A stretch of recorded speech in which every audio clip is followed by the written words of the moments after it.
Hi, everybody. This is Kimberly. And this is Katie. And this is Mary Payne. And we're here to tell you guys about our moment. Kimberly, tell them what a moment is. A moment is like a moment. It has everything. This moment has everything. It is a virtual online holiday party. Well, the guests in the chat talking, having a little drinky, little appetizers. You have to make them. We can't send them to you. And we are on screen having a raucous blast. Our moment is on Thursday, December 12th at 5 o'clock Pacific and 8 o'clock Eastern. Be there. Yeah, we're going to cover a movie. It's called The Case of the Christmas Diamond. You can catch it on Peacock, and we haven't watched it, but we hope it's going to be terrible. In our moment. Come to our moment. Pacific, 8 o'clock Eastern on Thursday, December 12th. Don't forget the date. Now Yes. you can watch it for like 4 days after. Yes. But it's way more fun to be there in person, I will say. Yes. Because it's like a drunken holiday party. There will be special guests. We are going to be opening gifts that we're going to send to each other. If you saw last year, we sent each other amazing gifts. This year, they're going to be the gifts are going to be topped. I've already gotten my gifts. Going to be wrapping them very soon. So stay tuned for that. Yeah, Katie and I are totally on top of that. Uh-huh. We're right on top of that, Jan. Everybody, join us for the moment. December 12th, 5 o'clock Pacific, 8 o'clock Eastern. Tickets are $22. You can find the link in the show notes at datewithdateline.com, pinkshadepodcast.com, our Instagrams, wherever you're listening to our podcast, you can click. There'll be a link and buy the tickets because you're going to be really sad if you miss it. Because it's going to be momentous. Mm-hmm. Is that Nailed joke it. done yet? Okay. You'll have Nailed it. full momentous. Okay. We'll end it there. Okay. We'll see you on the 12th. Bye. Bye.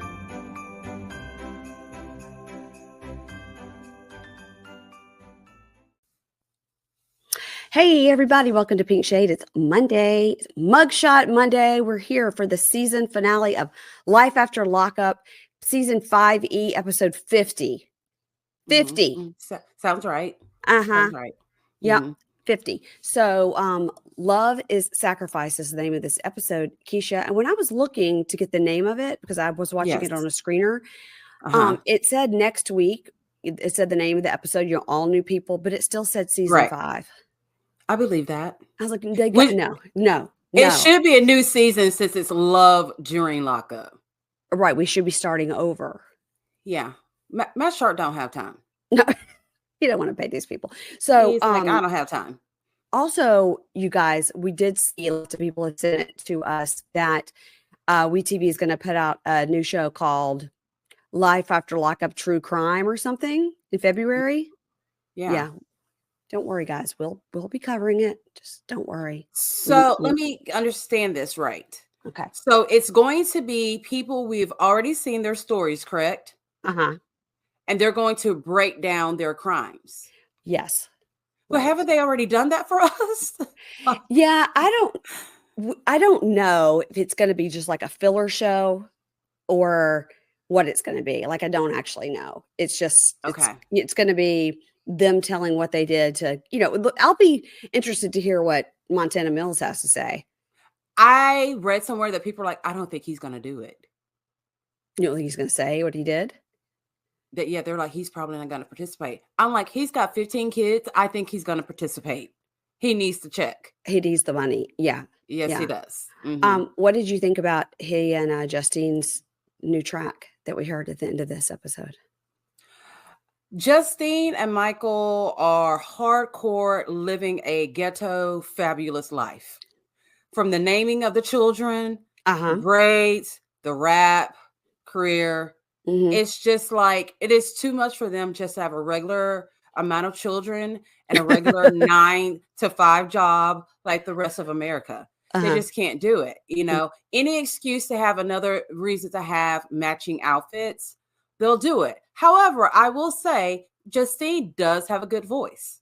Yeah, it really wasn't bad. It wasn't bad. Because I hadn't seen it, and I'd seen lots of people like, "Oh my gosh, I can't wait to hear you and Keisha talk about this." And I was like, I was prepared for something terrible, but it wasn't. It wasn't bad. I mean, they're not about to get TikTok famous from that song or anything like that. Drake is not going to call and say, "Hey, I want you to feature on this new record." I mean, that's not going to happen. Yeah. But for the Lalu universe, it was one of the better records, rap situations. I already told you I thought he was good, but everybody made fun of me when I said I thought he was. They said I was blinded by his good looks. You are blinded by his good looks, but it was okay. It was okay. Yeah. I'm not going to download it. No, it was okay. No. And what will it be? Will it be Montana Mills and Juju? Juju? I don't know. Juju on that beat? Juju on that beat? Yeah. I sort of think Juju on that beat. I do too. I think of John, my son, doing that when he was little. He was so cute. I still have a video. Yeah.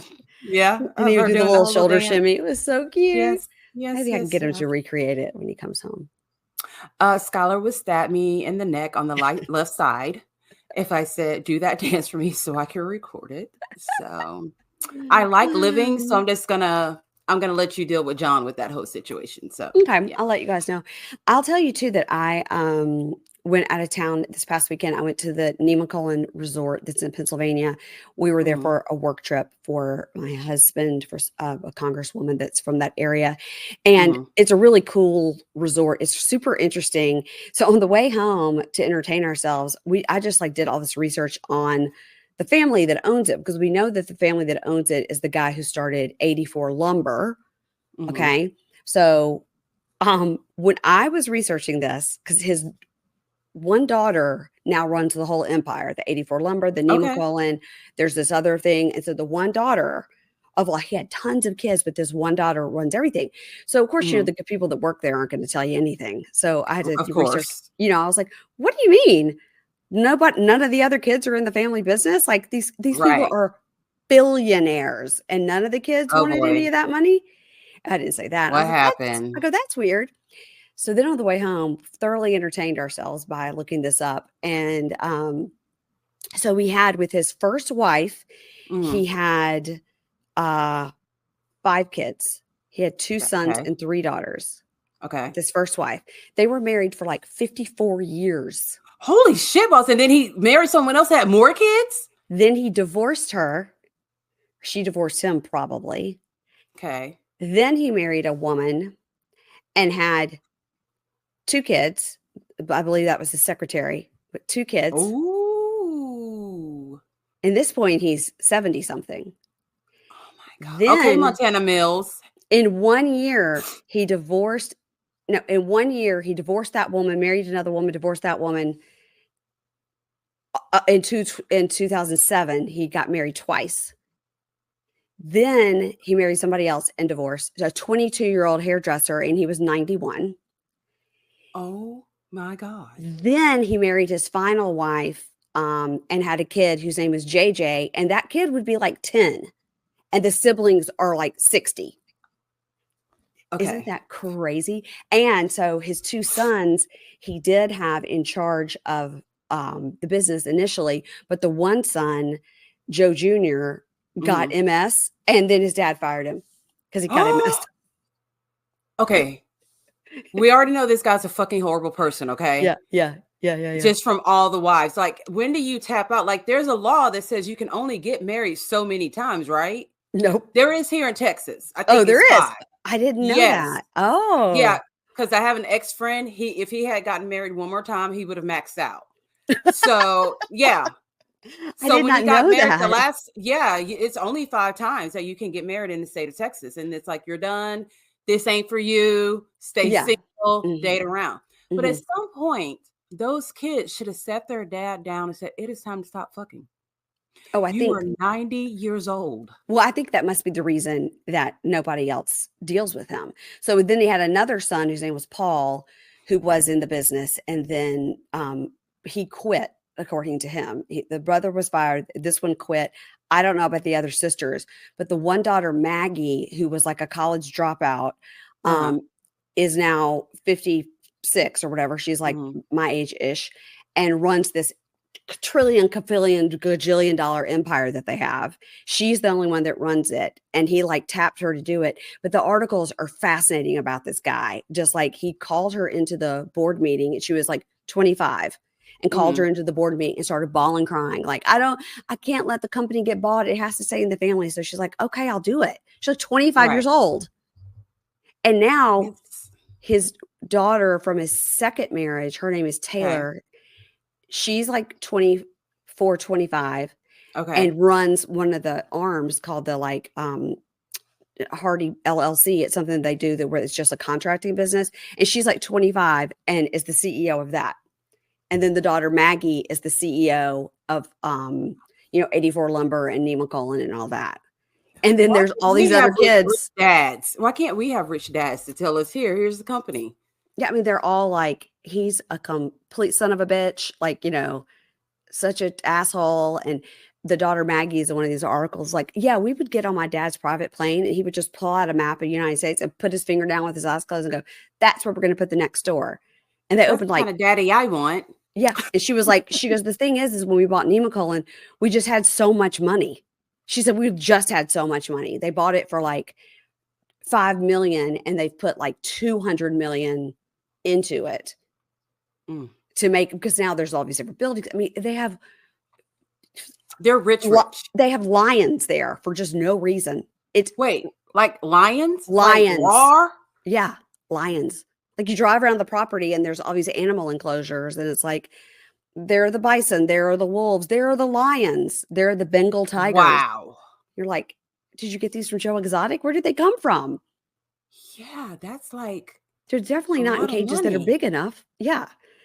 Yeah, I didn't like that part when you told me that when it's like on their estate. I'm like, okay, that's not enough space for them. But the fact that they could just afford to, and I bet those animals eat pretty damn good. Yeah, he would just see things and be like, you know what? I want 2 of those. I saw that in Paris. I think I'd like to build part of Nima Colon to look like the chateau in Paris and then just do that. It's crazy. He still alive? He died January 7th. And I just remember on top of a woman? No, you would think. Yeah. But Nima Colon was planning a 100th birthday party for him on his birthday, January 7th, 2023. Okay. And it was the whole thing about come celebrate this, larger than life character, blah, blah, blah. He died on his birthday. They had to cancel the party. So he did like a Betty White. Because remember, she was 99 planning her party and died like short of a month before the party. Yeah, he died on his birthday. Wow. And they were like, he wanted to get to 100, so we applaud him for reaching that goal. Yeah. It was fascinating. I would love to hear like a whole podcast or something about him because that's documentary worthy right there. All the different articles we were reading all had just a little bit something extra in it. Right. And I was like, why haven't they mentioned all these other kids? Where are they? What are they doing? They're just rich. And then the guy, Joseph Hardy, is saying in these articles, like, I don't know what my sons are doing. Like, I mean, I know they each have like 4 or 5 homes, so I guess they're doing fine. Like their wives don't like me. I don't know. Like it was a lot of comments about the sons' wives. He didn't like them. So, okay. Imagine if my father-in-law were like a trillionaire, like you said, this guy is, I would be the best daughter-in-law. Like he would like me more than he liked James. Yeah, me too. Just, I wouldn't mind wearing like something shortcut around him. You know what I mean? Yeah. He's like, I've got my own trust fund just for you. And I'm like, that's what I'm talking about, Big Daddy. Like, I'm okay with that, Yeah. You're like, we didn't think you'd make it to 100, but you did. You did. Yeah, it was crazy.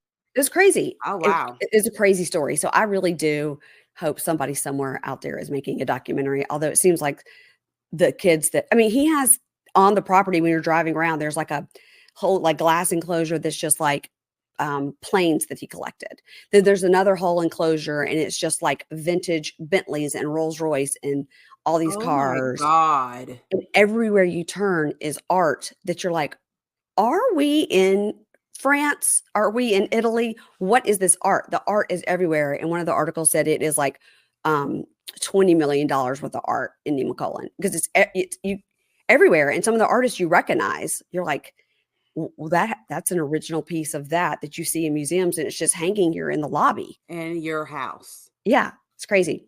So I highly recommend anybody going to Nemacolin. It was really great. It had snowed, so it was magical. They had put up, they have like X amount of millions of dollars worth of Christmas lights. The Christmas lights are incredible. I can't even imagine. Well, what we did last night was we went down to this nightcap bar, which had like the velvet curtains when you go in, and it's all very, you know. I love that. Yeah. And they had a Naughty Elves Christmas show. Mm-hmm. So we didn't know what it was going to be. We thought, well, it'll be funny, whatever. Well, there are these just like, you know, off Broadway people, and they come in just for the weekend to do this thing. The singing was really good, and it's really fun to hear like Christmas music and stuff, and the singing was great. But all the stuff they were trying to do about the naughty stuff was so corny and stupid. It was so we're like, if they just would have been singing Christmas songs, we would have loved it. It was like a jazz trio, and they were doing like the Charlie Brown music, you know.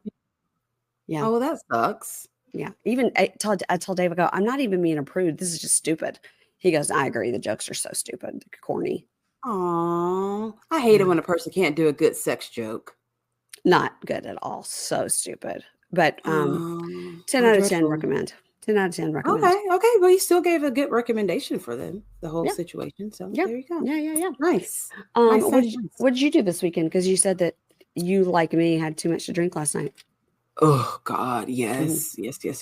We went out to dinner with some friends at this really cool steakhouse by the water, which I love their decor. It was dark, antique furniture, like a longhorn with Christmas decorations on its horns, and very Texas. I had a glass of Prosecco, but when I get to that second glass, if it's a really good Prosecco, I get litty, right? Okay. So I was already litty, cracking blowjob jokes, all kinds of stuff like that. This was just at dinner. So our waitress was really, really cool. And I don't know, I asked her something, and she was a white girl. She goes, so my husband did his ancestry, and he found out he was like 0.002 African. I said, that's your black king. That is your black king. She goes, do you want to meet my black king? I said, I want to meet your black king. So I went up there and met him. He damn near looked Norwegian. I was like, you got to keep representing. I said, what part of Wakanda are you from? Because I want to see if we're cousins somewhere down the line. So at this point, I'm already kind of drunk. So then we go to this bar. Oh, my God. So he was like Steven from Love is Blind. Yes, he was. Yes. Okay. Then we went to a bar, and I drank my ass off. And I'm not a big drinker. Yeah. But I probably had 8 drinks last night. Ooh. James was like, you stumbled in the house. By the time we got inside the house, my face hurt. I was so fucked up. And then I had an early hair appointment. And then my stomach said, oh, so you think you're grown? I'm about to show you that you still have IBS all day long today. I'm just like, are you going to make it through this recording? I think I'm done. But if you see me run out, carry on. Okay, I'll just keep talking. I can come right back here and catch up to wherever you're at. But I think I'm good. Okay. Well, your hair looks great. It's kind of sex hair. I got it done today. It won't look this good again until I get it redone again. It looks great, though. It looks really good. This is all I got. Thank you. Okay. Thank you. Y'all, the most known secret with celebrities and influencers, so many of them have had liposuction. It's lipo. Whether it's a small touch-up or a total makeover, nobody has a perfect body, you guys. Nobody. But lipo has changed a lot, and Sono Bello has been at the forefront using their LAL technology and getting these beautiful natural outcomes for each person. LAL is laser-assisted lipo, and the results are incredible. I have been on Sono Bello's website looking at the results, and I'm encouraged, and I'm going to make an appointment for a consultation. And right now, our friends at Sono Bello are offering you their best deal. You're now included in their Friends and Family Holiday Savings event. You're going to get the same price that Friends and Family get at Sono Bello. Their doctors are masters in micro laser fat removal. It's a brilliant technique that removes stubborn fat permanently. Whatever is your problem area, your tummy, your love handles, your thighs, your arms, they can do it all. And it's all gone in one comfortable visit. Eating healthy and workouts are great, and keep doing that. But if you want to lose that stubborn fat in one visit, check out Sono Bello. Save big during Sono Bello's Friends and Family Fall Savings event. Schedule your free consultation now at sonobello.com/pinkshade. Okay? sonobello.com/pinkshade. Pink Shade, SONOBELLO.com/Pink Shade, and go schedule your free consultation and get on that friends and family deal. Well, okay, let's talk about this finale. Life After Lockup. Love is sacrifice, okay? Yeah. So that's true. Love is sacrifice. So yes, it is. Let's start with Tennie and Rob. So we opened where we ended last time with Rob's mom, Kate. And I have something for her too, from her too. Oh, you do? I do. Okay. Well, let's talk about them and then you tell me what it is. Okay. So Rob's mom, Kate, is getting all mad and saying, you know, he doesn't know how to like finagle both families. He doesn't know how to handle it. And now we see Tennie at her office and she's like, everybody's so worried about how Rob is spending his time now that he's out, but nobody was worried about when he was in. They wouldn't go visit him for 16 years. So and that's a really good point. You know, she's like, oh, they're so worried about him now, but they don't worry about him then. And that's true. But on the flip side, we find out that Kate had other kids that she was raising as well. Yeah. As a single mom. Yeah. So not that it's right, but yeah. You know. So she's like, I'm going to take my lunch early. So but you wasn't really working. So I mean, you were looking at your phone. So yeah, that's all you did that day. I'm like, how are you taking an early lunch on your first day on the job? I think that's you guys need me. I'll be in here. I'm just going to eat in the break room. Right. So back to the table, Kate and Keisha and Rob sit down again to talk. And he says, you know, you say I never check on you, but I do check on you. And Kate says, I am really sorry that whole thing, you know, with Tennie happened, especially in front of the kids. And, you know, that person is in me. She's asleep. Right. But she's in there and I don't want that person coming out. And I'm like, sorry, it happened in front of the kids. So we saw her yawn. She's asleep, but we did see her yawn when she was cussing Tennie out. Like the beast yawned a little bit. I thought you were talking about me. I was like, I didn't yawn. No. The old Kate yawned a little bit, even though she's asleep. So we know it's there. That clearly it's there. Oh yeah. And she says she doesn't want that person coming out. She's not that person anymore, whatever. So Rob cries and is talking to his mom. He's like, life is short. You know, I want to work all this out. I want to look towards the future. You know, he's trying to, you know, live on the outside and have a job and all this. And she's like, well, a lot of that's just living and being a man. So you're just, you know, figuring out how to do it. And in the talking head, he says, you know, my mom feels that I'm there for Tennie and not for her. And I really have to figure out a way to like bridge the gap between the two. Now, Tennie's on the way home and she's like, Kate, she'll flip out on anybody. She flip out on the White House, the Supreme Court, and God.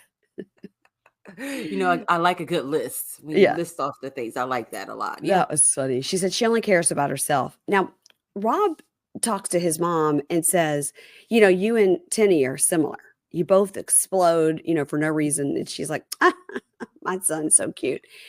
So the production says to Kate, do you want to make amends with Tennie? And she's just like, let me get back to you on that. I don't. Right. It's too soon. It's a little soon.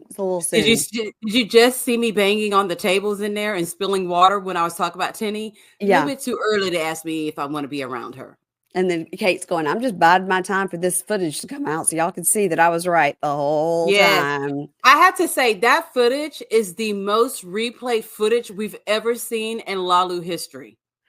They played the hell out of that clip this season. I'm like, okay, we get it. We get it. How about I don't know why they just don't directly? I don't know why they just don't say to Tennie, do you want to see Look at the clip. Yeah. Or Rob or somebody. So yeah. Rob hugs his mom and his brother and they're leaving and Kate gets in her car and in a talking head, she says, it feels good, you know, to start building again with Rob. You know, I want somebody to talk to sometime. And I mean, I might need a few dollars. I mean, sons, that's what they're there for. That's why I had 5.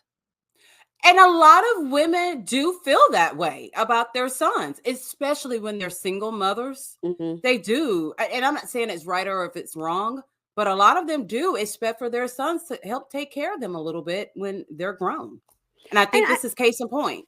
I think that's fine to want to take care of your parents, but he's been out of prison like a month. Yeah, I mean. I know. And I think part of it is because he was consistently sending her money when he was in prison. Right. Because he was able to do that. He just can't. I mean, he told Tennie she had to go get a job.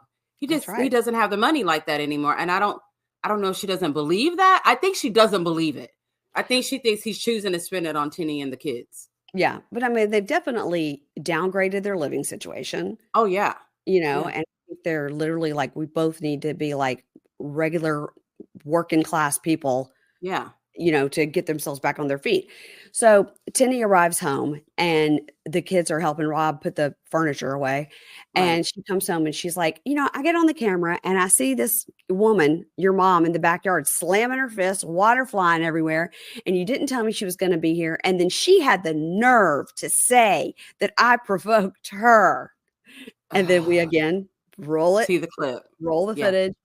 Yeah. And then the production says to Tennie, do you think that you put your hands on her? And she says, I did not put my hands on her. It is not in my character. It is not something I would ever do. Okay, so let's just say Kate had hit Tennie first. Mm-hmm. Tennie still beat that woman down on the ground. Okay. But it's not in her character. It's not in her character. Yeah, it is well within your. It was asleep. Like Kate said, that old her was asleep, but Tennie woke all the way up. She did fight that woman hard.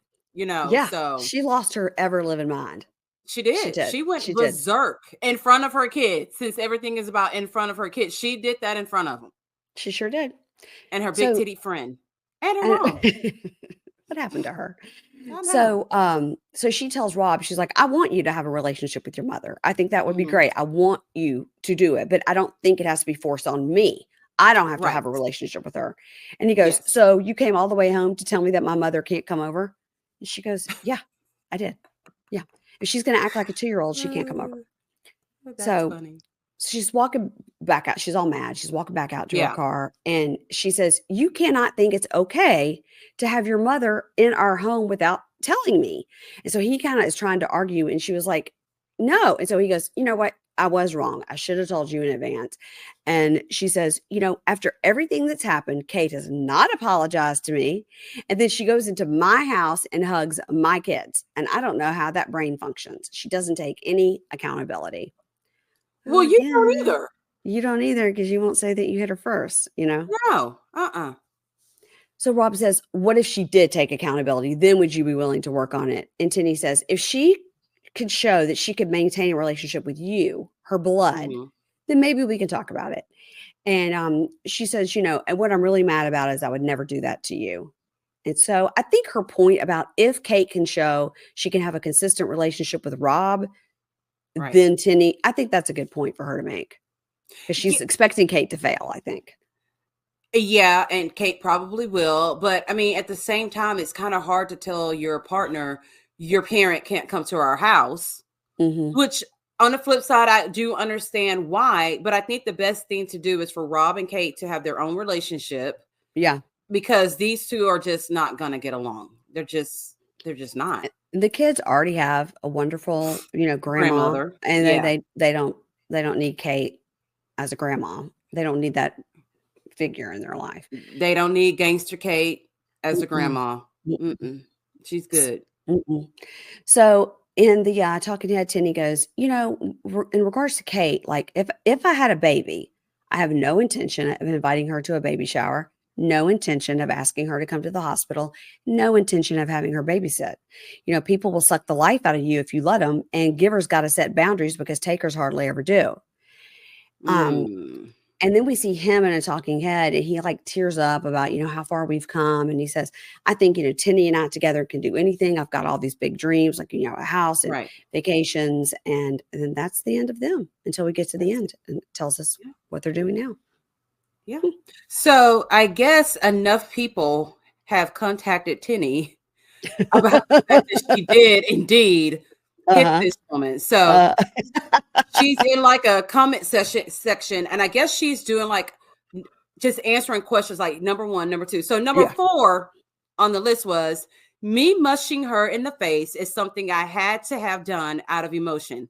Cause KUZ, to be honest, I truly didn't recall that until it aired. That was my bad, and I'll eat that. And that's good. It. Yeah.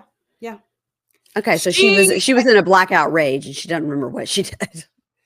Which I can understand that sometimes you do just like people have worn court cases because they're like, I just blacked out.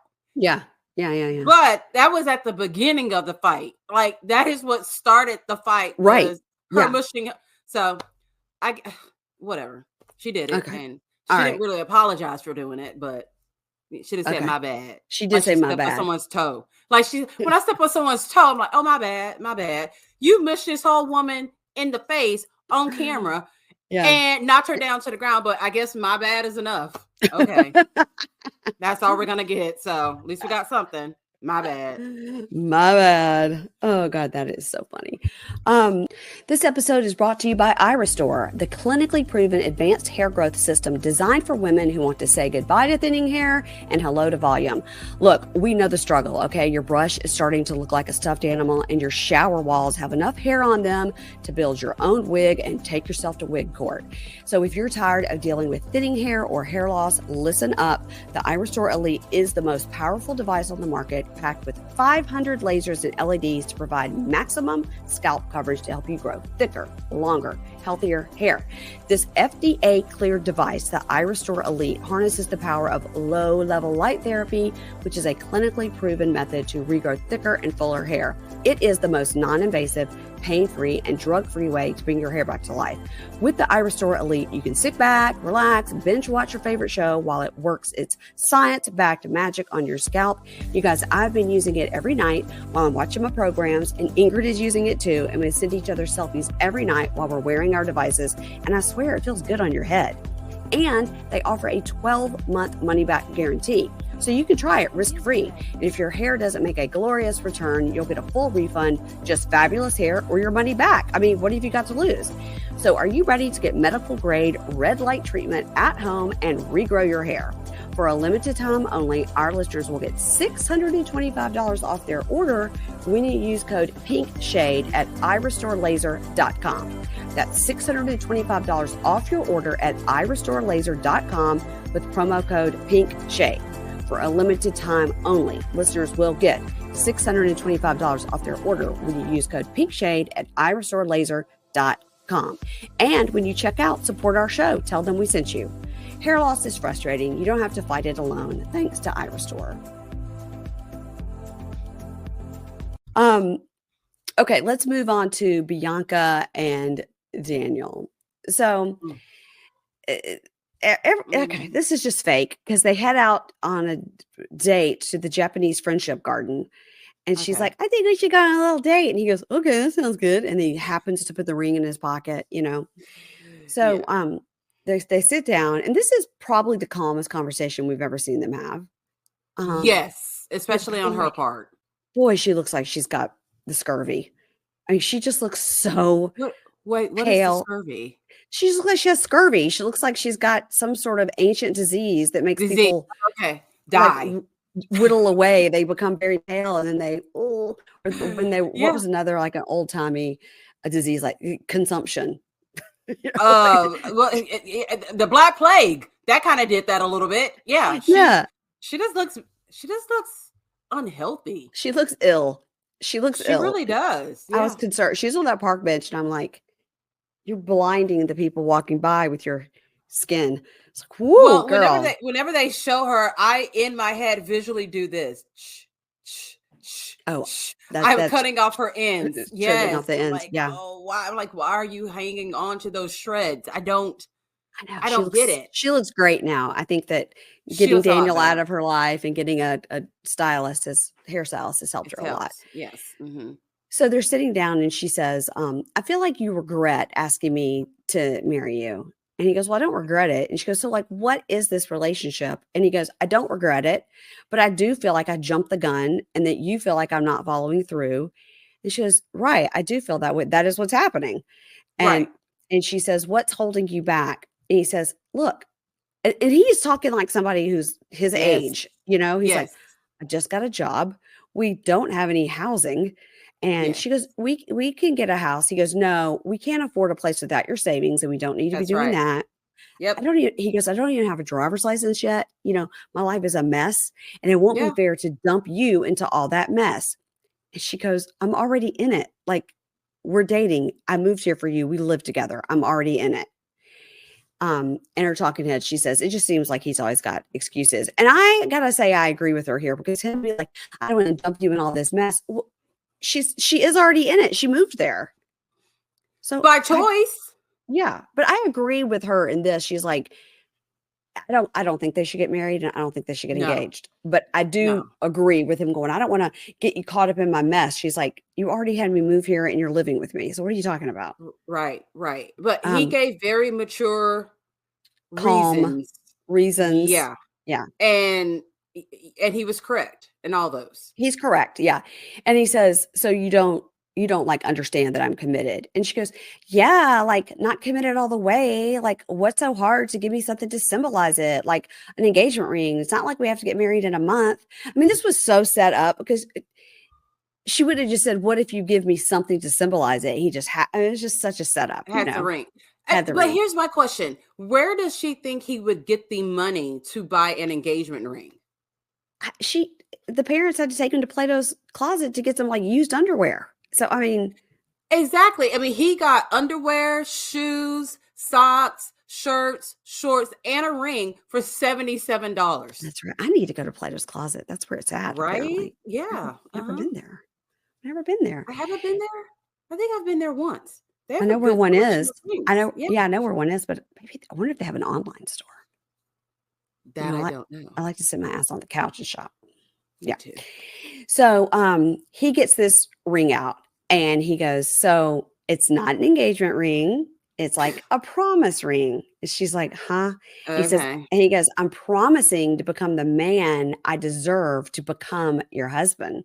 So let me see it on your right hand. She goes, why on my right hand? He goes, because only the best rock in the world can go on that left hand. And I was like, he's really laying it on thick, you know? He's kind of love bombing her in this situation. He is. And so he puts it on the hand. She's like, okay, it's kind of loose. Like, all right, it's fine. Okay, it's fine. It's fine. Okay. And the talking head, she goes, this is like a get out of jail free card. He thinks that he's bought himself a few months. And she goes, and the ring fits on my middle finger, which is fitting, you know, and puts it up to the camera. Well, you know what? She should have dropped hints. Like, she knows he doesn't know her ring size. Right. So she all over the house, she'd be like, oh, number 6. I love the number 6. That meal was $6. Like, she should have been throwing out hints about her ring size. That way he would have known when he went to Plato's Closet to buy the ring.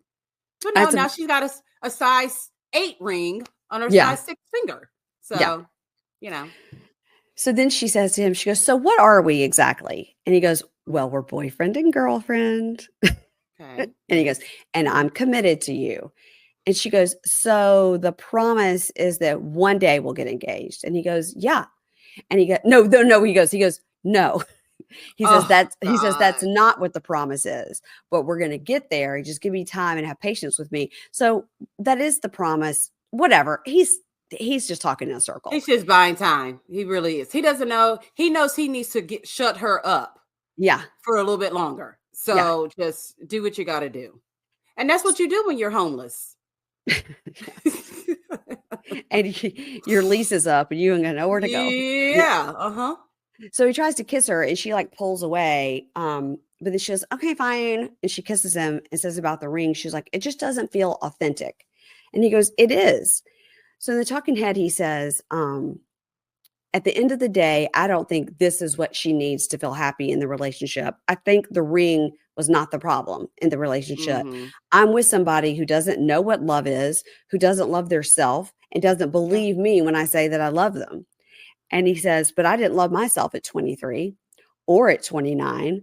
And for me, before prison, I couldn't cope with all the pressures of life. I had to learn who I was the hard way. And she needs that too. And I believe in her and I believe she can get there.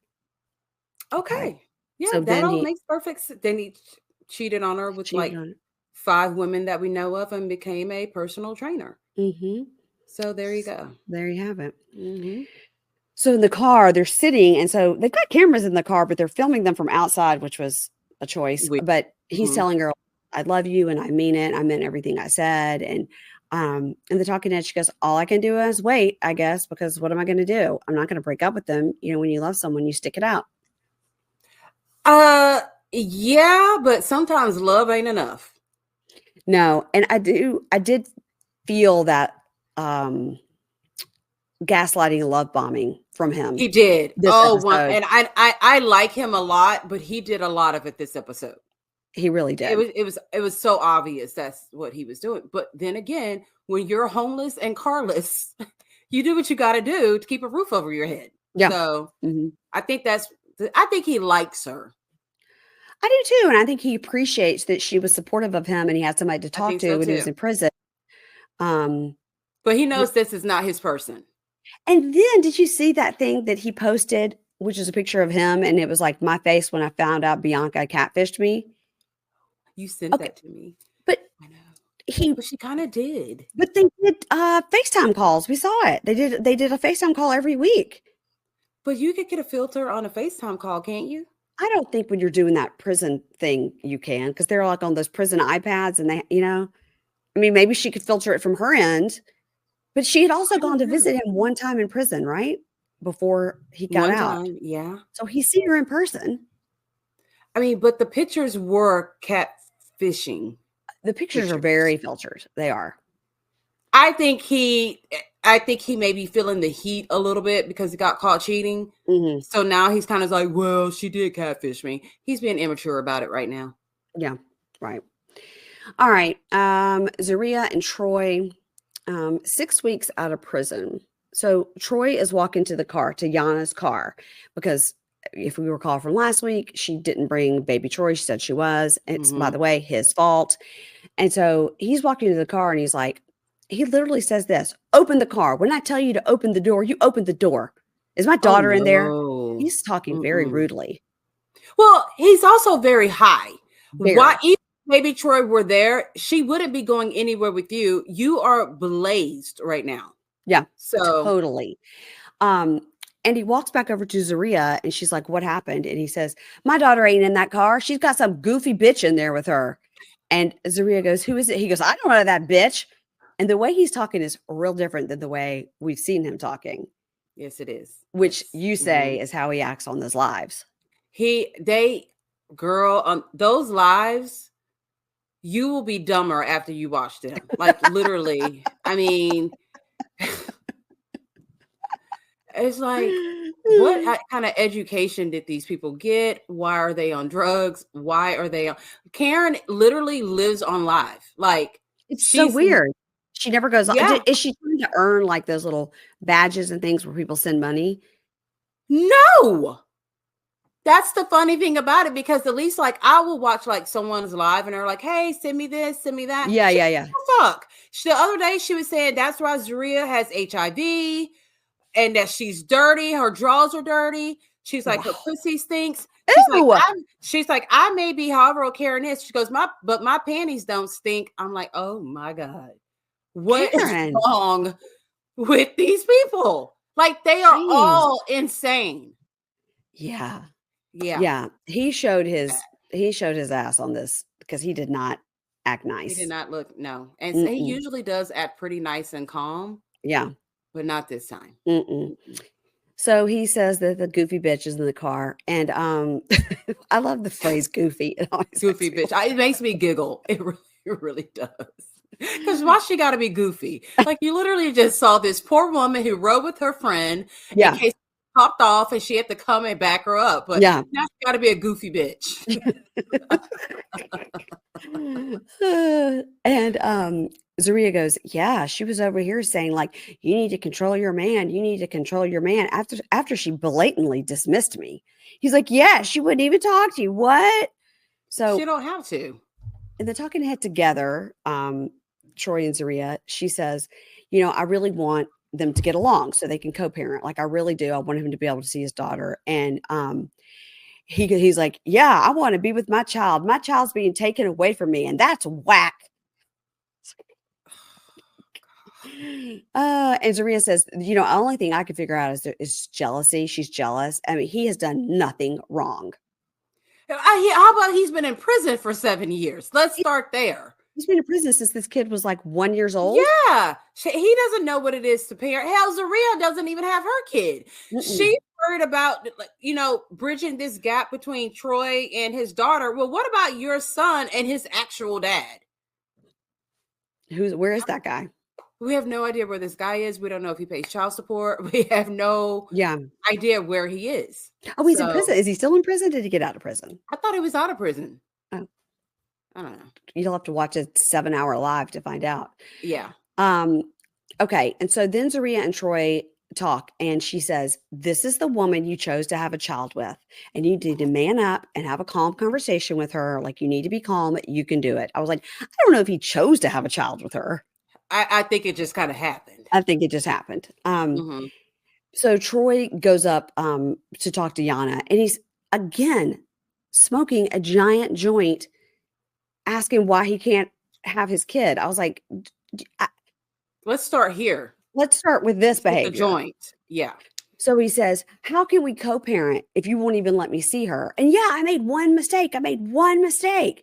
And she goes, I'm not going to let my daughter just go with anybody. And I did give you a chance and you blew it, which is completely her right. Yeah, and he doesn't have any parental rights. Zero. Because you know what? If he really, really, really, really wanted to see baby Troy like he says he does, he would go right down to the Attorney General's office, file child support on himself so that he could get that basic, what do they call it? The basics kit is what I call it, where you get your kid every Thursday and every other weekend. But he's not going to do that because he doesn't want to pay child support. That's a good point. Because he doesn't have a job that pays any money, as we know. No. So in the talking his head, his OnlyFans. Oh yeah, I think which what a Karen. I gotta give a shout out to Mike, who watches the show, and he'll send me stuff like, hey, did you catch Karen's live? And she said this. So Karen called it fans only. And is she promoting her son showing his dick on the internet? Oh, absolutely not. Because she was talking about him like he was gutter trash that day. So you never know. One day she loves him. That's her son. The next day he ain't shit. It's wild. It really is. It's a ride. So the talking heads, Zaria and Troy, and he's talking, but he's rambling. He's like, in order to see my daughter, I got to go to Buffalo. I don't even know what he's saying. Yeah. And Zaria says, I'm willing to work with Yana, and I want them, I want all of us to coexist because, no, he says he wants them all to coexist because he is going to be with Zaria for the rest of his life. And she's like, "Aw." And then she goes, "That's great. As long as you don't look at another woman or touch another woman or think about another woman or breathe near another woman, we're going to be fine." He's like, "Okay."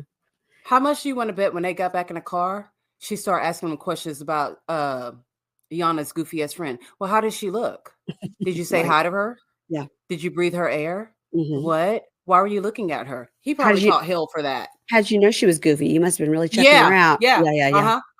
Yep. All right, let's move on to Melissa and Louie. This was really nothing. It was a nothing burger. Half of a scene. And then we had that listener that sent us, what has she done to her face? Her face looked the same to me. So the only thing that I noticed was that it looked like she had just gotten her lips done. Yeah. And they kind of zoomed in a little bit. That's the only thing that I really saw. Maybe she did look different because my mom also said something. She goes, "What the fuck did she do to her nose?" I'm like, "Are you just now noticing her nose?" Like, what? She goes, "I don't know. She looked extra weird." So I didn't see. I just noticed the lips. Yeah, she should have just not messed with her face. It was fine the way it was. Really, yeah. She just, yeah. She should have paid that extra money to make sure that Louie's teeth actually fit inside of his mouth. I know. Instead of getting that nose. Yeah. So Melissa and Louie, and he is telling her, that he's upset that she went to get the ring appraised and all that. And he said, "You were influenced by somebody else. And it did affect me. It hurt my feelings that you did that because you don't trust me." He says, "I've changed my whole life. And everything, that happens is about what I used to be and what I used to do. And it's no credit given for how much I've changed." And he says, everything's always against me. If I go to apply for a job, it'll be great until they look me up.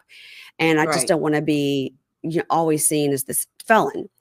And he says, "And I got you that ring for you. I did." He keeps going. It's $24,000 for that ring. Where it's like, you did not pay $24,000 for that ring. Pay that much, and we all saw it. So stop saying that. And he says, I want to be your fiance. I want to be your husband. But to a lot of people, I'm just a felon. And I just need you, of all people, like, I need you to trust me. And he says, do you trust me? And she was like, I trust you more than I used to. And I was like, that's the wrong answer. That is not what he needed to hear at that moment. No. And she says, I'm sorry. It'll never happen again. And that's it. It was like 4 minutes. It was like nothing. No. All right. Britney and Key Rock. I still don't understand. I still don't understand about Britney and Key Rock. Does What? Tammy and Ocean still live in Houston and now they're back in Richmond? I don't understand. I have no idea. All I know is that Tammy walked in that house looking like Mrs. Ronald McDonald with that fucking wig on.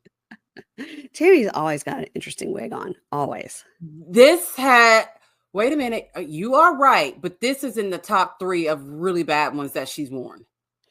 I like it when she wears that one that's like the headband with the wig attached to it. That looks good. That looks better. This was not a good look for Tammy. No. Well, all right. So Britney calls her best friend Shayla, and we see her. Who I don't like. I've never liked this girl. Yeah, I think she's a stirs the pot. Something, I don't know. I just have never liked her. Yeah.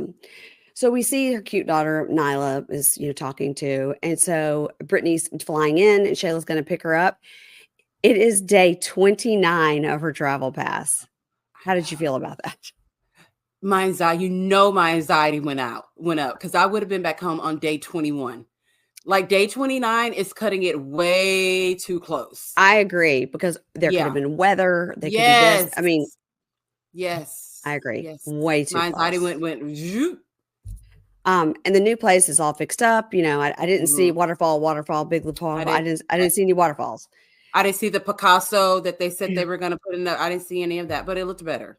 Yes, they've got it fixed up. And so when she gets back, she's going to stay with Shayla. She told us she had to stay with the family member and be on the lease. She did. Mm-hmm. Okay. Mm-hmm. So Shayla is not your family member. No. Okay.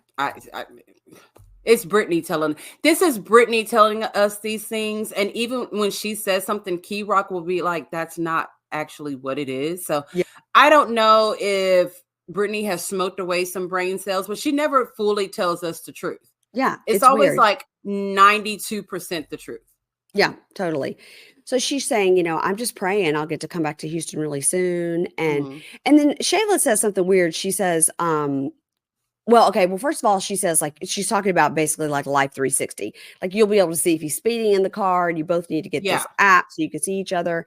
And then Shayla says, this is weird. She says, don't give me any money. All I want is for you to find a job. Does she mean like rent? It seems like we missed a part of a conversation. Yeah, I felt like she was talking about you don't have to pay any bills, just get yourself together, which that's nice. That's very nice. Yeah. And then she was like, do you and Key Rock have any rules? And she goes, yeah, our rules are, keep her location on and sleep on FaceTime. Huh? Why? How are you going to know that someone's even on FaceTime because you're asleep? I guess if you wake up, you want to see their face. I don't know. Mary Payne, I tell you what, I'm at the age now. If you gonna cheat, just cheat. Just don't wake me up when you get home. Do what you gotta do. Just leave me out of it. I don't have time to watch a person, what they're doing, who they're talking to, how fast they're driving. Yeah, no, it's a lot. It's a lot. And her aunt is going to come over once a week to clean the apartment because Key Rock is messy. No, she's sending her aunt over there to do a full investigation of what's going on. Okay. That's what I was thinking. Yeah. And in the talking head, Key Rock says, listen, I trust Britney. I just don't trust Shayla, So then she's telling Key Rock, the app works both ways. You could track me too. And then, we were reminded that Key Rock stepped out on Bree while he was still in prison, and that they were broken up too. Yeah, he said our relationship was brand new, like less than 60 days. And he said, but I did fuck up. And then she, of course, like cheated on him too. Yeah. And then they talk about being how it's going to be hard. They're going to be long distance again. Okay. Now here's what I want you to notice. Okay. Key Rock's mom, Tammy, and the boyfriend, Ocean, come over. Okay. And Ocean's in quite a get up. I don't know where he's going in that outfit, but he was ready. He was ready. Well, she was ready too with that goddamn red wig on. They had plans for after this. Well, when they walked in, it was Mm-hmm. broad daylight. And they were like, oh, you're getting ready to go. She goes, yeah, the flight's so early. It's like we're leaving in about 30 minutes. The flight's like at 7:30. So AM, that right? would have mean it was like 5 a.m. Okay, Oh, so you're right. so they filmed this the night before, because when they came in, it was broad daylight. They go outside to talk. It's broad daylight. Do we think this was 5 a.m, broad daylight? Oh yeah, that is why you're Mary Payne Gilbert, I was because so you annoyed notice by that kind of this. shit. You notice that. I didn't notice that at all. So, Mm-mm. they're talking about, her being able to come back and stuff. And Tammy says, look, if they don't let you come back, we'll all just come back to Virginia. And Key Rock goes, no, I'm building credit and I have a job here. And like, I'm showing that I can pay my rent and all that. And then Tammy talks to Britney and says, you're my daughter. I'll come where you are and all Right. that. And then she goes, please come over here and cook for him. Like he doesn't know how to cook. And Right.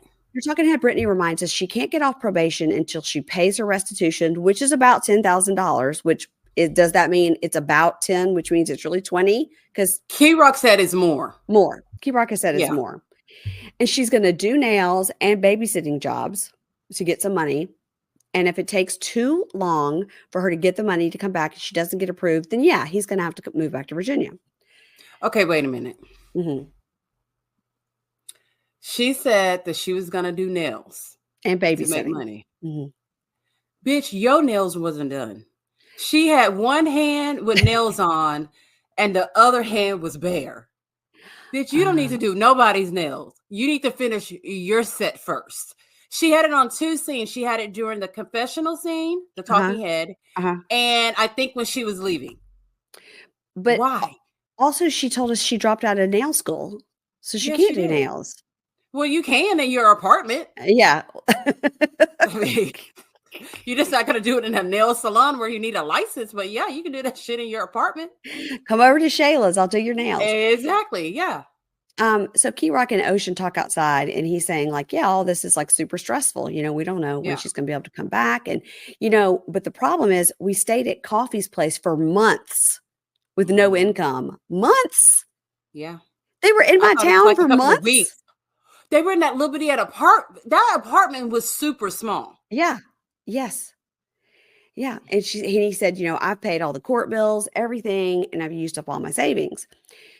So in the talking head, he says, in all honesty, it is her fault. She didn't get approved for the move. She could have been working and putting money aside to pay this restitution, and then she would get approved. I don't know why she thought she was going to get approved when she knows she can't get off probation.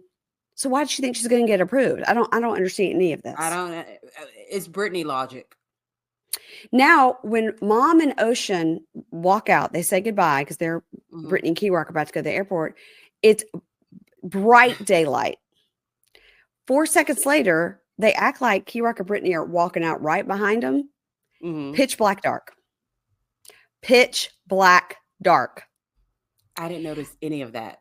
And then as they're in the car driving to the airport, it is starting to be like dawn. The light is very light, like it's just coming up. The sun's coming up.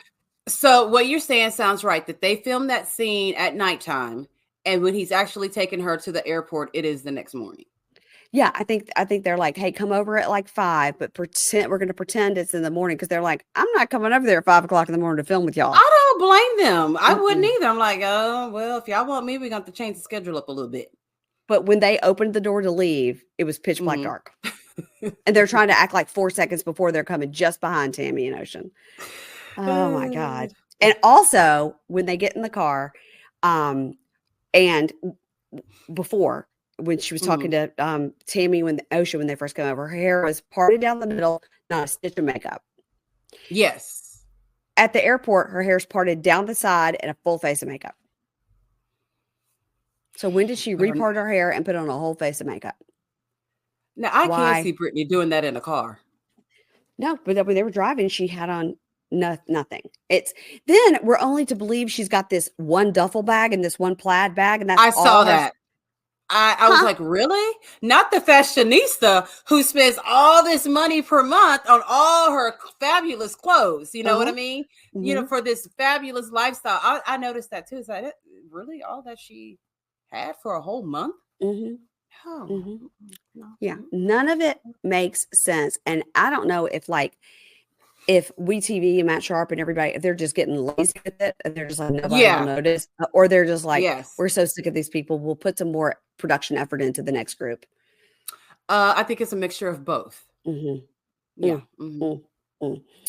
All right, so then we get all like Rock and Britney's memories about, how they first met and blah, blah, blah. And I said, now she has makeup on in a side part on the airplane. Okay. I'm one of those people, when I'm flying, I don't wear makeup.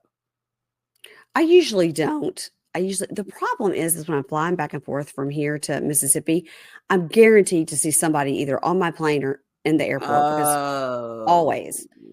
So sometimes I just, depending on the time of the day, I slap on a little mascara, sort of like I did for this recording.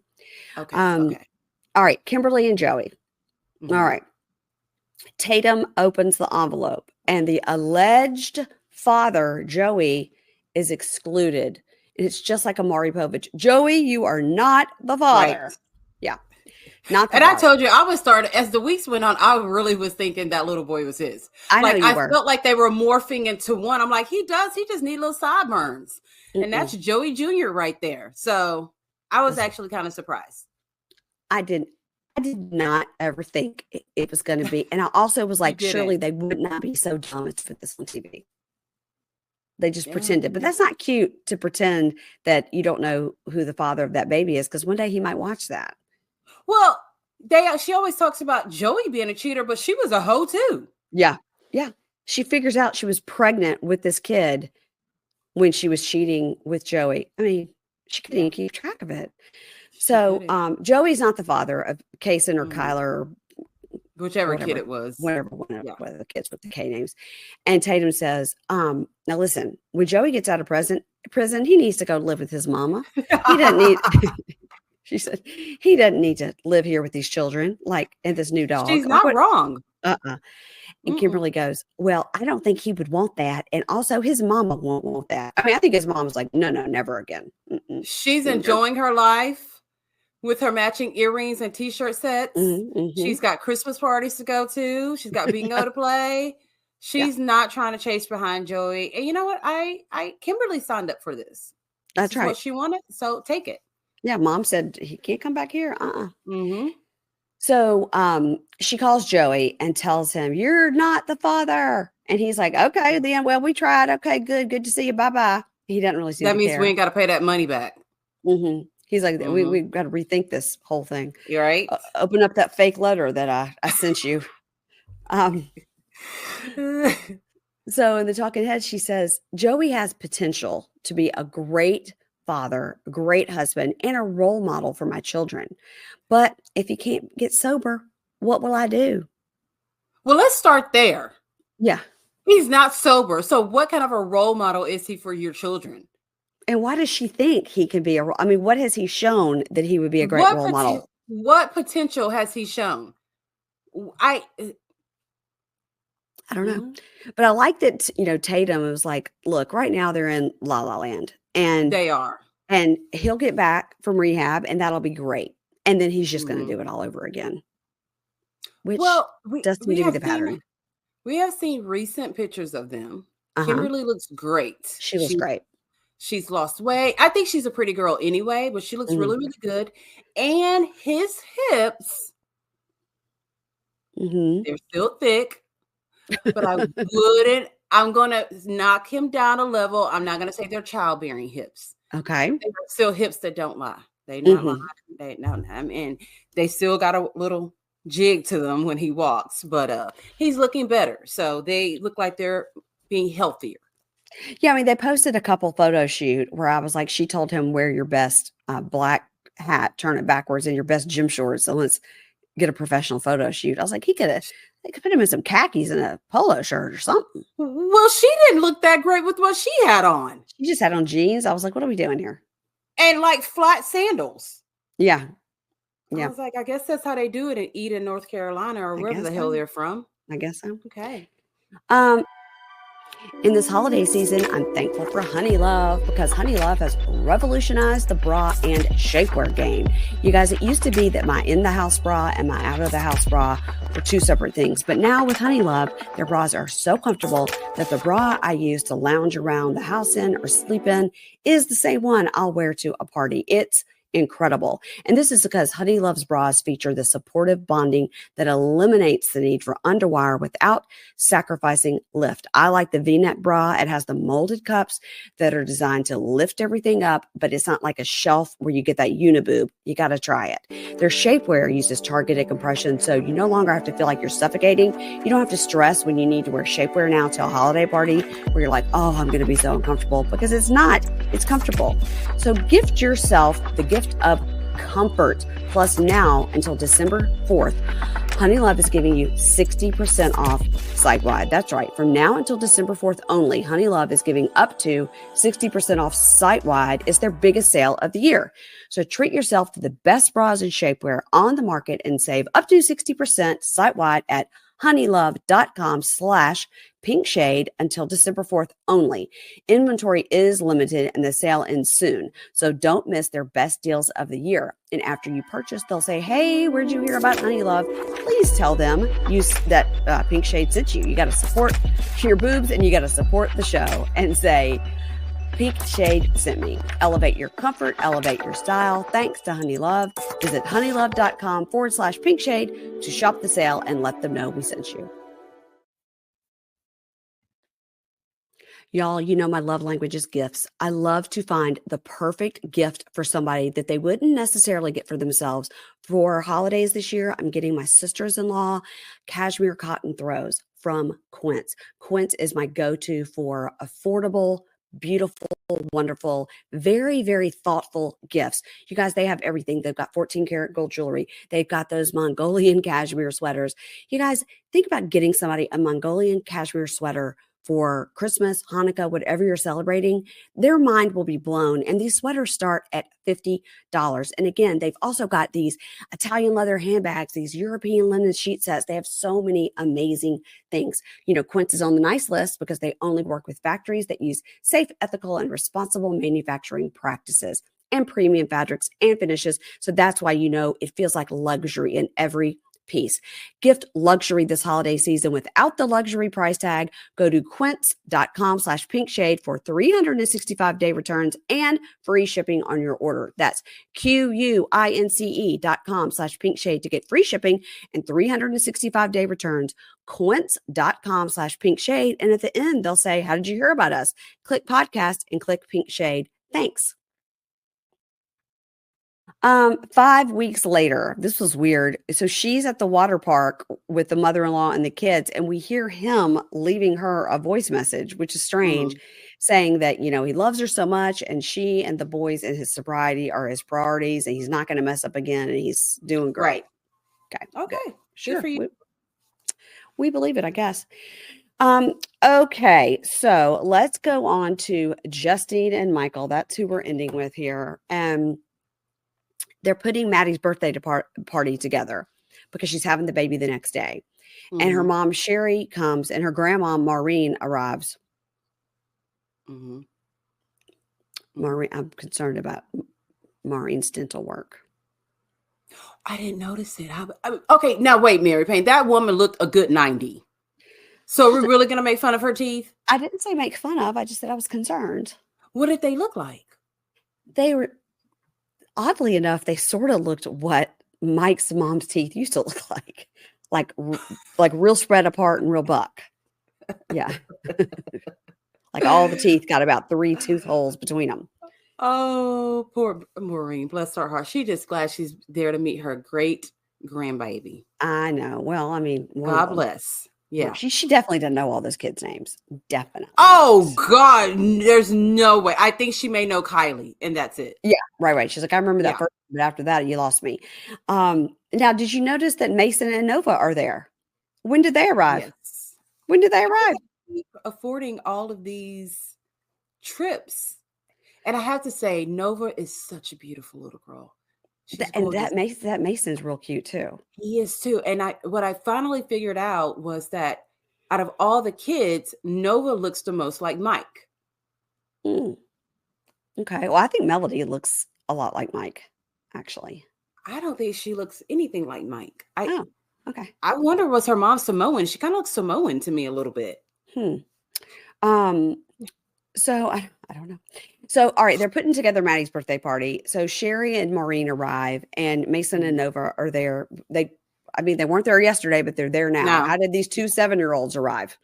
And why would they choose to bring 2 more kids into the house with all that's going on? Because it's Maddie's first birthday. It's Maddie's first birthday. All right.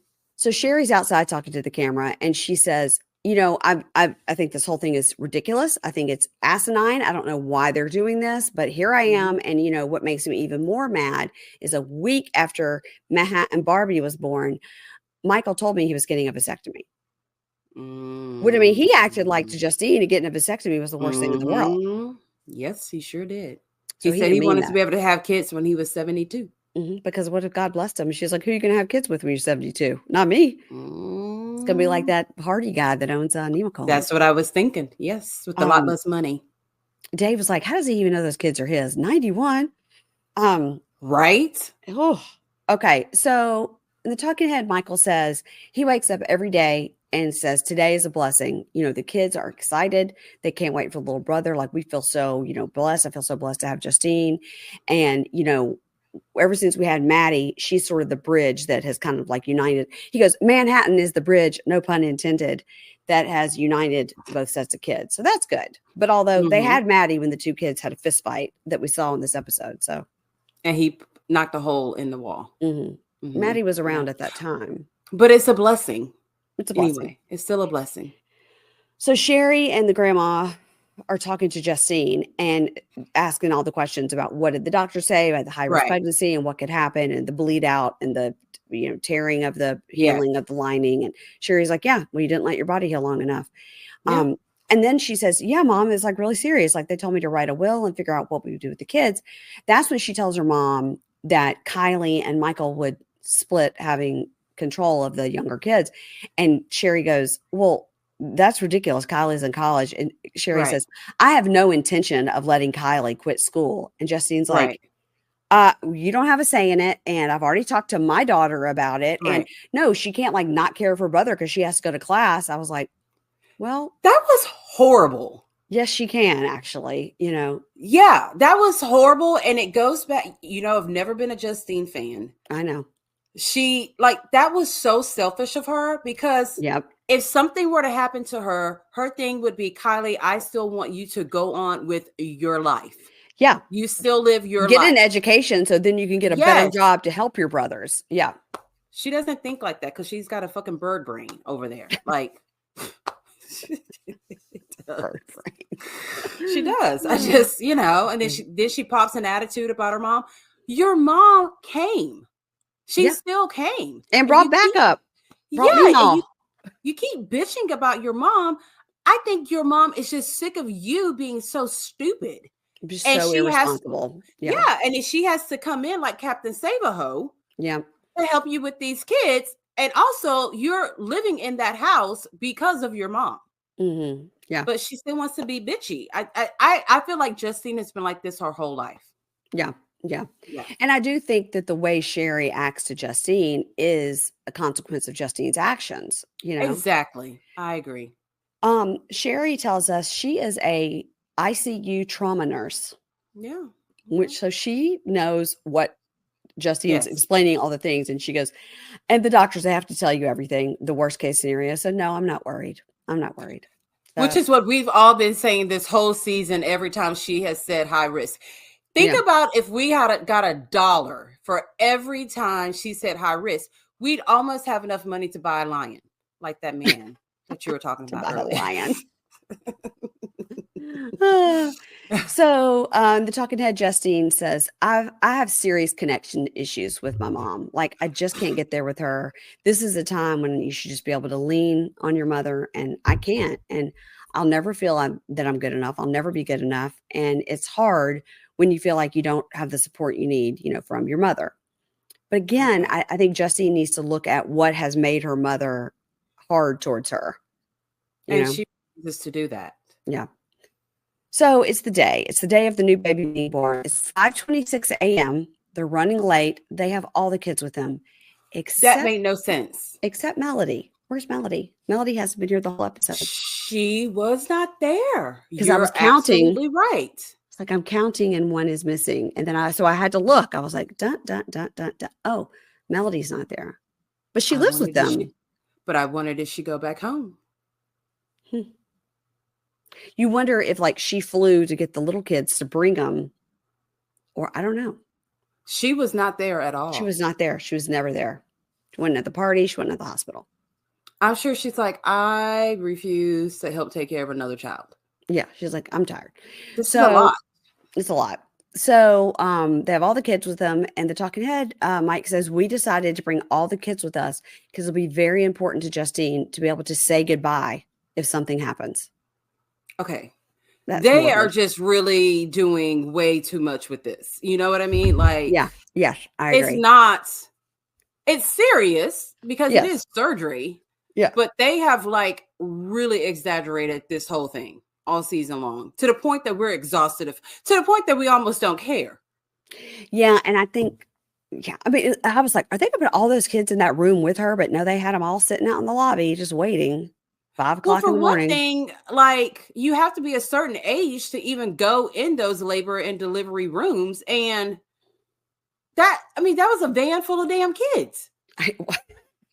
Yeah, it was. Like, I'm sure the hospital staff was like, hold up, what is going on here? Like, yeah. And they're like, and she's having another one? What is it? The Duggars? What's going on? Exactly. There was no reason for the kids to all be there.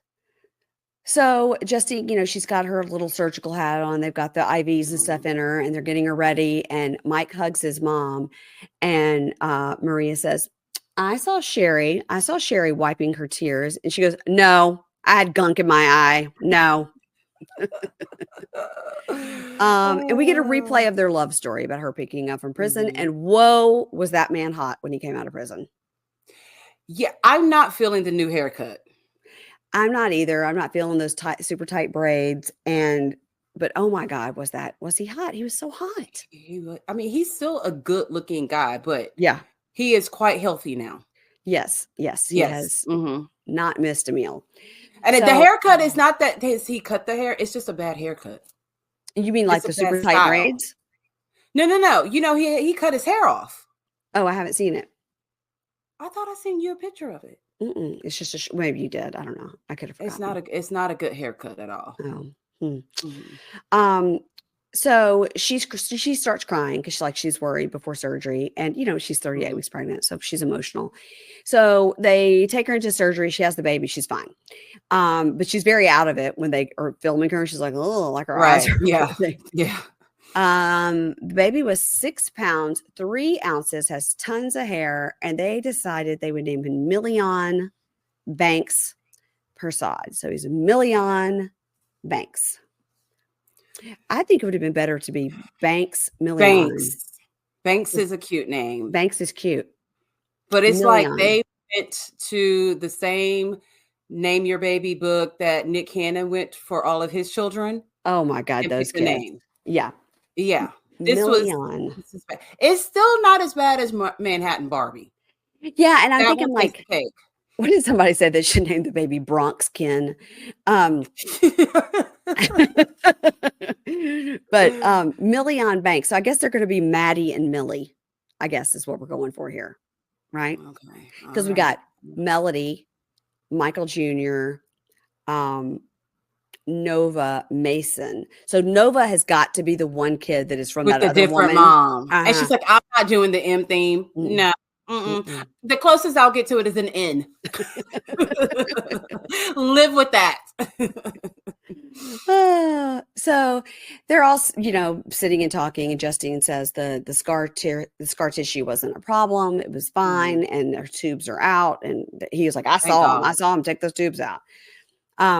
So they go out and they're telling the kids. And Michael Jr., this is when I realized Melody wasn't there because they had all the kids there. Yeah. And Michael Jr. says, I'm very excited to have another brother. And Mason goes, I'm glad not to be the youngest little brother anymore. Oh, so baby. cute. They all go in, they look at the baby, and sweet Mason is like, Million, I love you. I was like, oh, Their kids are cute, sweet kids. cute. Yeah. So the talking head, the mom, Maria, and Mike are being like sweet with each other. I love you so much. And then we do a talking head with Justine talking about Million Banks. And she's like, I love him so much. He's my last baby. He's the last one I felt kick. He's the last baby I'm going to have. Okay, that's fine. You've given birth to 4. You're good. No, she gave birth to 5. Wait. Because she had 3 and then she had 2. That's right. Yeah. Poor Kylie was like, oh, thank God she survived. So I don't have to take care of her fucking kids. I could just continue with my college education. Thank you. Praise like, thank God I didn't have to move out of the sorority house, to come home and raise kids. These children, yes. Oh, God. So 1 month later, they're doing like a talking head together with both. They've got them dressed exactly alike, of course, because that's now what they're going to do. Their thing. Yeah. All right. So then we get the closing cards and we see Bianca and Daniel have moved into a new apartment. Bianca wears her promise ring, but hopes for an engagement ring. We see them together, but now we know that they're not. Kimberly's divorce finally came through. Woo! Thank God. Joey's out of rehab and back to living with Kimberly and the kids. And according to Keisha, they're doing great. As far as what they show us. Right. Yeah. Melissa dreams of a destination wedding. Louie is studying to be a realtor so they can afford it. Okay. All right. Right. So he's got a lot of careers. He needs to, Okay. Pick one. Rob and Tennie have not spoken to Kate since filming ended. Huh. Okay. That's interesting. I wonder what happened. She just probably hadn't reached out because she probably realized he didn't got any money. Maybe. And Rob finally got rid of his tattoo, but they didn't show us what he replaced it with. They didn't. I wanted to know. Zaria and Troii are planning a real wedding, and we see them like sitting on a pier, and she's reading the thing that he wrote about the engagement. I mean the anniversary. Yana now allows baby Troii to visit Troii. In Syracuse. Okay. Maybe he's not baked all the time when he's with his kid. That would be good and very responsible and good parenting. Yeah. Key Rock moved back to Virginia after Britney's parole transfer was denied again, and Britney worked selling makeup to pay off her restitution. So we've seen that she works at a store in Short Pump, which is a subdivision in Richmond. So I guess that's what they mean. But I hope that he got a good job because it seems like he had that good job in Houston. I don't know. But you know how men are for pussy. Oh, gross, Keisha. Right on back to Virginia. Oh, Keisha. Maria still lives with Michael and Justine and 6 of the 9 kids. So what 3 are not there? Nova, Mason, Kylie? Or is Kylie living there while she's in college? No. She lives like on campus. Okay, then that's The Melody is there. Yeah. Wait, did you catch me do my fingers? Yeah, I was. Yeah. You're counting like Michael Jr., Melody. Yeah. Justine and Michael recently released their first duet, and we hear it. And again, like we said at the top, it wasn't bad. Not bad. Not bad. No Grammys, no BET Award performances are in their future, but hey. You never know. I think we know. Okay, you guys, at the end of this week, we're going to release an episode that's going to be Keisha and I's top 10 love life during lockup moments as a bonus episode. And we would like your suggestions because we've got a few. But we want suggestions so we can compile a list. So we're going to have a list. We're going to talk about each moment, why it was important. And that is a bonus episode that will be released on Friday of this week. Keisha's looking at me like, okay, what? All right, bitch, we did not discuss any of this, but I'm just going to go along with it because we're on camera and we'll talk about it afterwards. No, I'm just kidding. That's fine. We haven't planned a time for recording it. I was like, I didn't know it was coming up this soon. She just said this month. Literally, the text message said this month, and she said this week. I'm like, oh, okay, all right. Okay, well, all right. When Ingrid says something, we have to do it. We don't have a choice. Because Ingrid is that chick, and if it came from her, it is good advice, and we're going to take the suggestion. She said we have to do it, so that's what we're doing. Okay. So if anybody has suggestions, DM Keisha, the Libra Lounge with Keisha over on Instagram, or DM me, Pink Shade Pod on Instagram. And speaking of the Libra Lounge with Keisha, what are you guys talking about this week? I don't know. We're recording tonight, and I haven't done a show layout. And I'm trying to think of any like really salacious things been happening with the celebrities, and it's been kind of a quiet week. But for sure, we're going to be doing a 1,000 Pound Sisters recap. Okay. Well, I this week I've been very focused on the CEO of United Healthcare getting shot in the middle of the street in Manhattan. Yeah. I'm too immature to ever talk about something like that on my show. So yeah, that is some crazy shit. That's another thing Dave and I were researching in the car on the way home to pass the time. I was researching that to see. I think the police absolutely know who this guy is. They're just not saying it. They're going to wait till they get him. You've got his full face. They do. And like, he's smiling like, I did a great job. But I mean, there's something so much deeper here because of the things that were written on the bullets. Yeah. But they said also that could have been like a red herring to like try to throw them off. To think it is about the guy's job. But, my first initial thought was, oh, his wife did that. His wife hired somebody. It's always my first thought. I watch a lot of Dateline. Yeah. How much is this guy worth? Billion. Oh, yeah. And they've been living separately for a while. And yeah. Really? Yep. Oh, I need to start paying a little bit more attention. That's always my first thought. My first thought is always the spouse did it, Now, okay, I may be proven wrong, but when I am proven right, I would like everybody to know that. And I have it on. I sent it to Katie and Kimberly. Date with Dateline. Sent it to Katie and Kimberly and said the wife did it, and they're like, "Oh, that's your initial thought." I go, "That's my initial thought." Well, I mean, now that you said the living apart and how much he's worth, yeah. Oh, okay. Very, very interesting. So I'm into that. I'm into them finding this guy and finding out if he was like a hired hitman, obvious, or if he was doing it because United Healthcare denied a claim for his dad or something. It's going to be one of those two things. It has to be. Yeah, because this person knew exactly where he was going to be at exactly what time. And he's not trying to hide out. Not like very well. He's not. I mean. He was kind of smiling, like was smiling for the camera. Well, that picture that they have of him, all the other pictures, he has a mask on. But in that one picture they have of him smiling, he was at the youth hostel and he was flirting with the front desk girl. Well, because he's kind of cute. From what I saw, he's kind of cute. Yeah. Yeah. Okay. All right. Yeah. People were like, "Is that Timothy Chalamet?" Because he's cute. I was like, well, okay.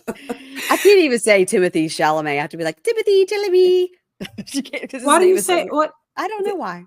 Is that French, the Chalamet? It's as Timothy Chalamet, but the way that it's spelled is like Timothy Chalamet. Yeah, listen, it is. Just Kylie Jenner's boyfriend. Yes, that's right. And I think they're legit, actually, which is. They seem to be going pretty strong. I mean, sometimes you just got to give up on the rappers. Listen, she had her 2 kids with the same guy. Yes, she did. That seems to be their Kardashian way. Yes, it is. Even if they're terrible, go ahead and keep having kids so they all have the same dad. Same dad. Yes, yes. That's true. Unfortunately, Kim is saddled with Kanye for the rest of her life, but seemed like a good idea at the time. Well, he was okay at the time. I think he was. He's just not now. Not now, bless him. All right, everybody, go and listen to the Libra Lounge with Keisha, please. And DM us and let us know if you have some good ideas for top 10 moments of love after lockup. And that episode will be a bonus episode for you right here on the free feed on Friday. You're welcome. Merry Christmas. Oh, and by the way, guys, also still selling tickets for The Moment. That's on Thursday night. That's with me, Kimberly, and Katie. We're covering The Case of the Christmas Diamond, a Hallmarky type movie on Peacock about a Christmas diamond. Still haven't watched it. Probably going to watch it tonight and take some notes. Kimberly is living her best life. She's at the Taylor Swift concert in Canada. She went to she's going to the very last show. Is that the last performance? Mm-hmm. Oh, well, that's fancy. I know. She's in Vancouver amongst her people. Yeah. I wanted to say this. So if you're from like the Houston area and you're looking for a new documentary, it's just like a one, it's not a series, it's a one show. But when I was in elementary school, there was this huge case about the cheerleader murder scheme. Yeah, I remember. Where ID Channel is going to cover it. Like the actual girl whose mom was trying to kill someone else, she's going to be telling that story. So that comes on this Wednesday. And I'm because that was like huge down here. I remember it when it happened. Yes. So if you remember that story, make sure to check that out on Wednesday. So it's good. ID Channel is Wednesday night. Is it called? I can't remember that. Okay, everybody just look it up. The Texas cheerleader something plot for murder. ID Channel something. Yes. Yeah. All right. Well, again, DM us with the ideas, and Keisha, I'll talk to you later, and we'll be back with you guys on Friday. All right.